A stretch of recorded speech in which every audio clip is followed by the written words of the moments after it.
कैसे हो आप लोग? राम राम सभी भाइयों बहनों को।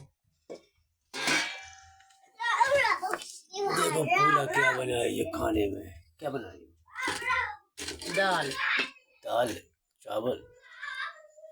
आपको क्या पसंद है गाइस बताएं। नहा लिए कि नहीं नहा लिए? तो मैंने तो नहादा हुज्जे बड़े नहाने गरम हो रही है गाइस, बहुत गरम।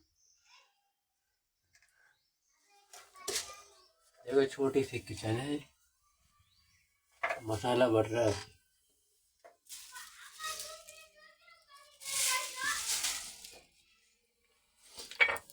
हाँ चूल्हे पे बनाते हैं गैस खाना। गैस खत्म है भाई, कैसे है नहीं हाँ, इसलिए चूल्हे पे।